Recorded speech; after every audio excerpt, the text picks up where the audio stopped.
Oh, hold up. What up? Hold up. What up? It's your boy T-Bear here in the reaction. Listen to one of my songs I actually made. Beat I made. That's the actual full beat I made and everything. I'll put it on my SoundCloud. I might put my music channel sooner or later. But yeah, time to get into the kill counts. And we'll tell first of all today's Films Friday. Time to get to the main course of the Films Friday, which is the Dead Meat kill count. Now, I done pulled a poll out because we're back to the polls. Plus, I'm not sure if Dead Meat releasing anything until probably Sunday. But the poll is up, and in case you cannot see, I'll make it a little bigger. If y'all can't see it, I have to do it this way. So anyway, that's too damn big. There we go. So the choices for this week was Escape Room and Live, Tammy T-Rex and Mayhem, Don't Breathe, Spookies, Countdown, Behind the Mask, and the two new entries was Tucker and Dale versus Evil and the second Babysitter. So with the majority of 64%, as you see, Escape Room and Live, it was the winning pair, while Countdown Behind the Mask was the lower pair. So that being said, it was the two polls come out. Which one out of the winning pair will be the kill count reaction between Alive and Escape Room, and which one will be saved? Now let's go to the one that will be saved in a very tight race. Countdown with 54% will be saved and return to the poll, while Behind the Mask will go to the redemption poll in the shadow room in time for the redemption poll. I gotta recount that because I might have my 5 for the next redemption poll. And as for the kill count winning pair, a long margin of 73% to 27%, Escape Room will be the kill count of the week. Alive will be paired up with Countdown, while the remaining will be paired up along with two new entry as a new pair. So anyway, Escape Room is the new kill count of the day. I'm interested. I'm kind of interested in this one. You know, Escape Room is well known in the community, and this would be a good kill count to react to. Let me first get the zooming back down. But yeah, Escape Room is definitely an interesting kill count I want to react to. See how they make a horror out of the whole Escape Room extravaganza they have for folks and everything. So without further ado, here is Escape Room kill count from Dead Meat, what came out in 2019, and his words that he will do a kill count for either him or his substitute will do a kill count for the Escape Room sequel. So without further ado, let's check it out.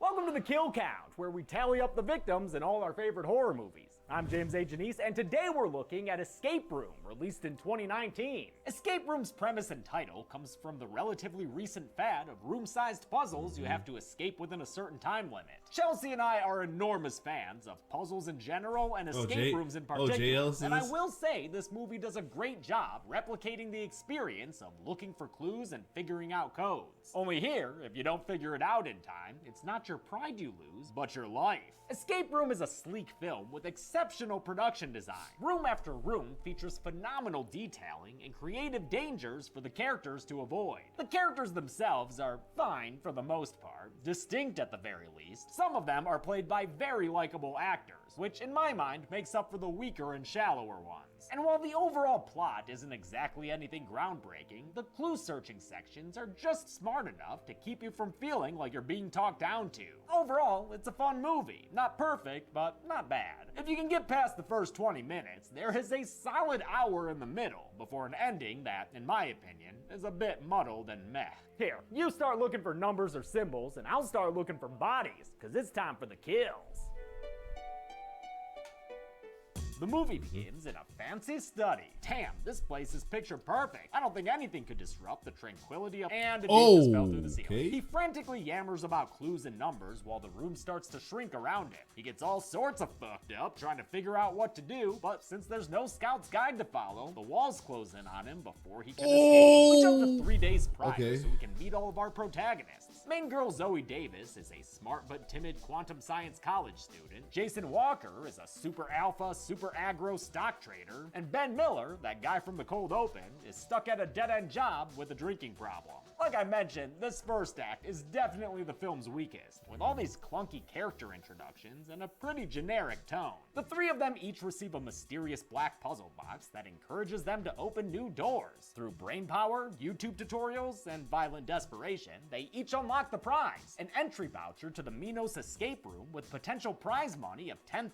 Not a bad room escaping rate. These three aren't the only ones invited to Minos, named after the Greek mythological figure who would trap people in the Minotaur's labyrinth. Joining them for the Great Escape, first is Amanda Harper, played by Deborah Ann Wall, who was in True Blood and Daredevil, and who's also a big D&D player. Not only was she Dungeon Master in Geek and Sundry's Relics and Rarities, but she's also DM'd games for Dead Meat's very own Zoran Gavoyage. In case you're wondering, that's who will be doing substituting for James while he getting himself ready to become a married man with Chelsea. Confiscated in the Minos lobby. Can't be twittering pictures of the puzzles. But another player, Danny Kahn, is an expert room escaper who knows the ropes enough to sneak in a second. The two of them get to the waiting room where we meet our sixth and final puzzler, Mike Nolan. He's played by Tyler Labine, who you'll recognize as Dale from the previously covered Tucker and Dale vs. Evil. A frosty receptionist tells Amanda to sit down and wait, as the players show us how some of them are pretty thinly sketched in caricatures. Can you still play video games?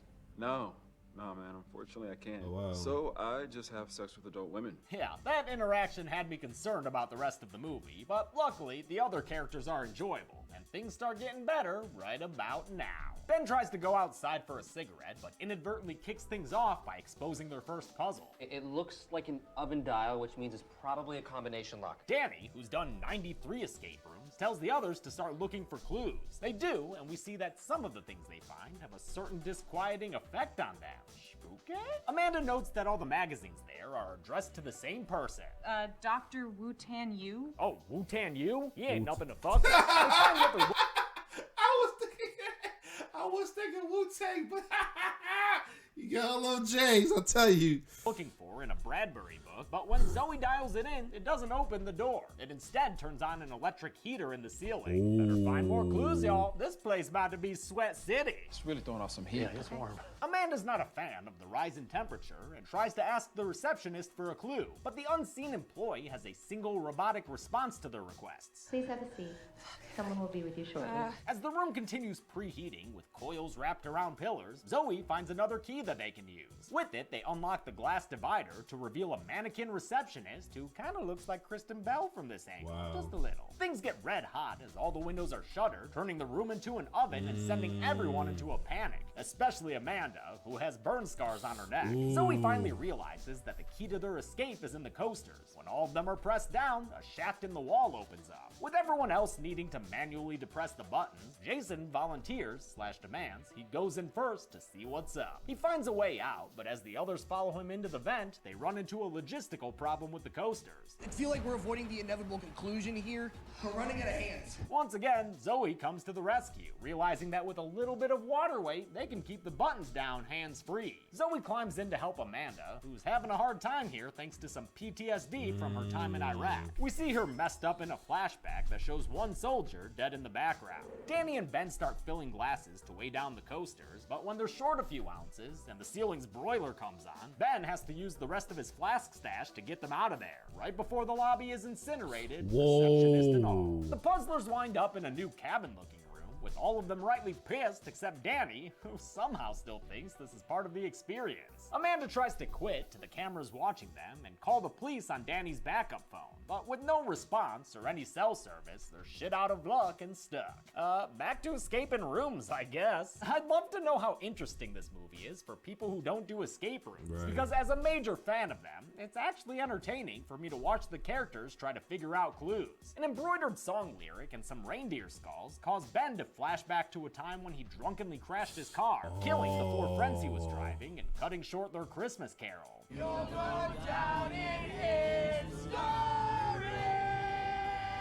Oh! Rough thing to reflect on, but at least it gives them an answer they need. The combination to this door lock is Rudolph. Ha, that was easy. Like Monopoly. They leave the cabin and find themselves in a winter wonderland. Dumb question.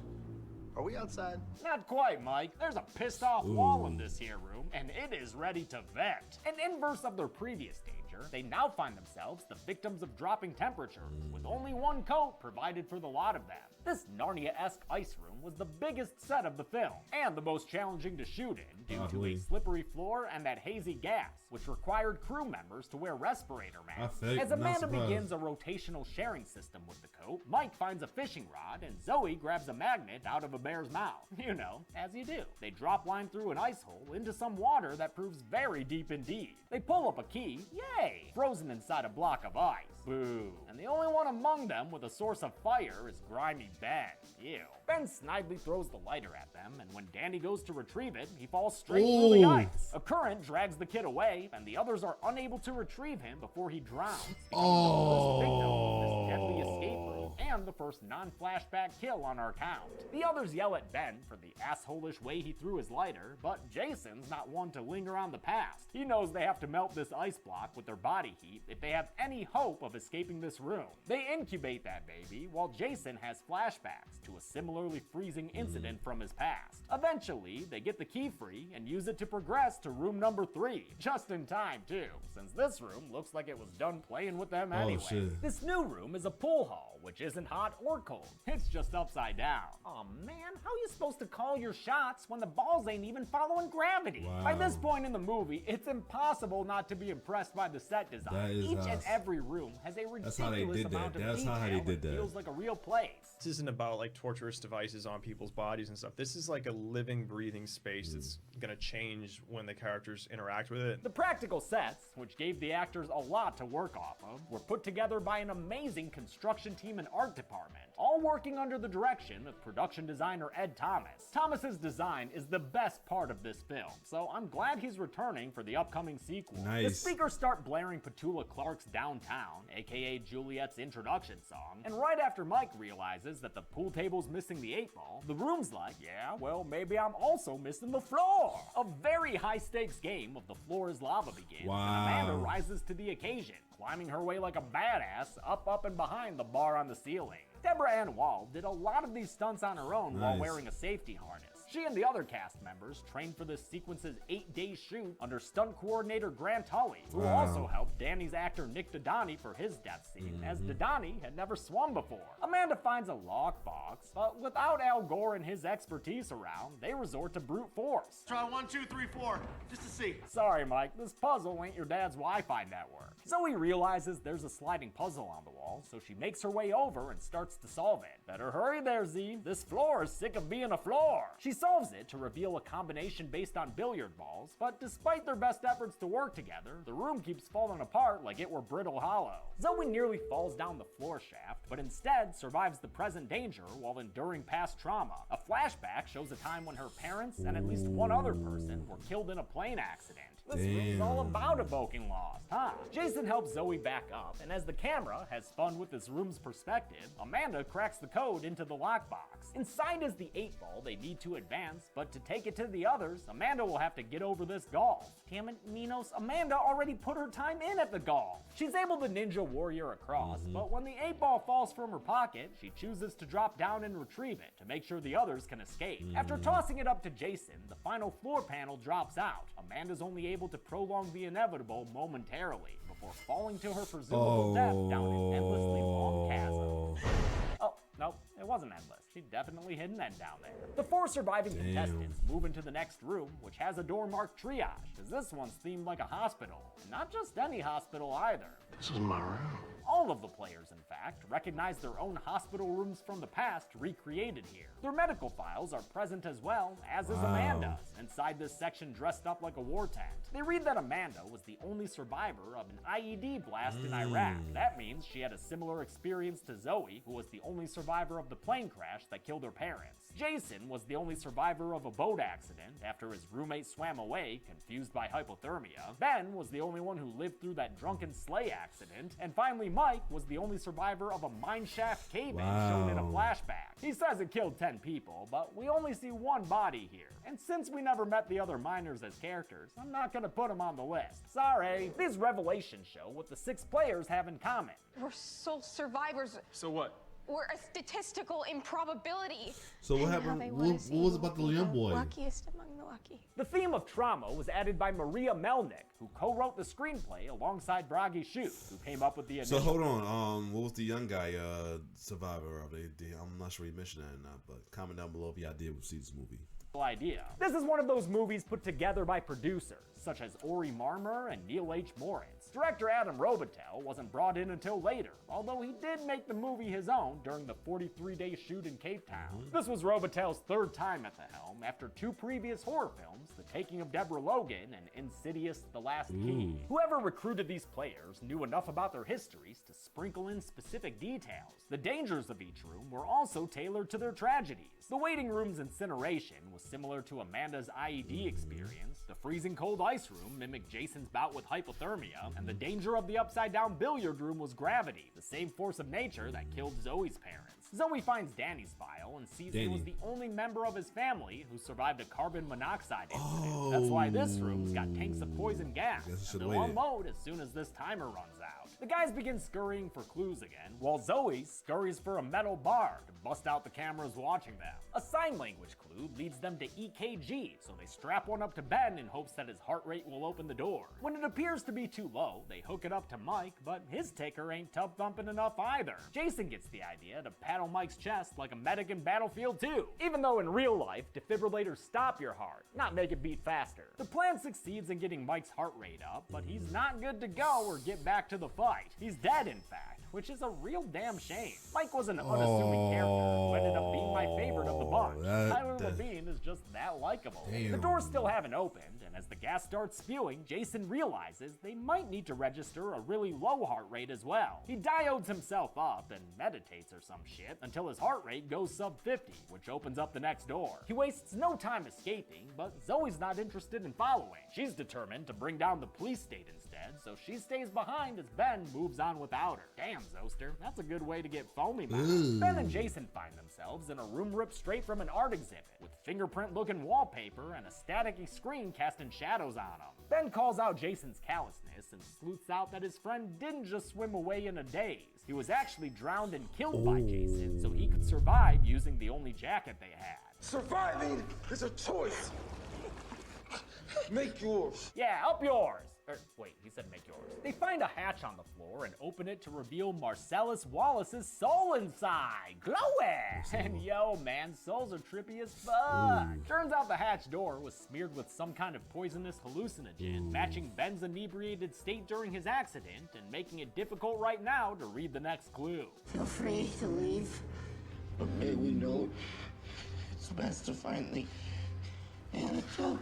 Escape Room has already shown off its production design and creative rooms, but now it's got me impressed by the stylistic shift to show the drug effects. Very awesome. Ben finds an antidote that's only good for one dose, and y'all better close your eyes if flashing lights bother you, because when Jason sees that he has it, the ensuing fight is a stroby rockin' affair. Things get pretty confusing as the actors spin around on a giant lazy Susan. As you might have bet, Jason gets the antidote in the end, so I guess that means that he— oh shit, never mind. His head cracked open after Ben tackled him into a wall. Jason was a character we've seen plenty of times before, asshole alpha in a group survivor situation, but I will say Jay Ellis was effective in the role. Ben gives himself the good stuff and drops into the movie's cold open, which was a mostly unnecessary non-linear bit of storytelling. Director Robitel confirmed that it was simply to set the tone, and it replaced an alternate opening that showed a Spanish football team failing to pass the first room. Glad they didn't go with that one. It spoils way too much of the waiting room section and would have made the later scene there a lot less interesting. As Ben faces down those trash compactor walls, we briefly check back in with Zoe, who's still passed out in the hospital room. Some people in hazmat suits enter and note that she was reaching for an oxygen mask. What the hell was she gonna do with that? Breathe, bitch! Zoe beats them down, but I won't count them as kills, because she doesn't use this gun to double tap them before she leaves. In the game room, Ben's nearly crushed to death, mimicking how Mike almost died during the mineshaft collapse. Ben survives the narrowing walls by hiding in a fireplace with a shield. Oh, what a night. He ends up in a large warehouse with a bunch of film equipment and a viewing station, and hears the voice of the GAMESMASTER telling him he's won, which was not the expected outcome. Did you ever think you had that in you? That adrenaline, that drive? This unassuming feller is WOOTAN Yu, the games Wow. master, and he compares what he's doing here to gladiator games and public executions, a way to watch people die for entertainment. Could have just made a YouTube channel, brah. His Right. clients, the viewers, are the Illuminati-type leaders of the world, who are always looking for new groups of looks people to familiar. play their murder games. The theme for this year's contestants was sole survivors of tragic accidents. Hold on a second. That dude looks mad familiar. The dude's playing WOOTAN. Ain't nothing to fuck with. Escape room. He looks so familiar right now.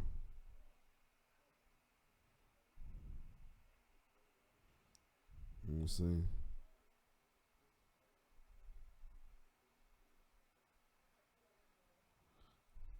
Okay, just a familiar face. He look like somebody I see on like different movies and stuff like that, but just a familiar face. They wanted to know if luck had anything to do with it. Whether it did or didn't, Ben was this game's winner. So, naturally, he asks if he can please go home now, please. At the end of the Kentucky Derby, do you think a horse gets a prize? Well, they don't just Oh!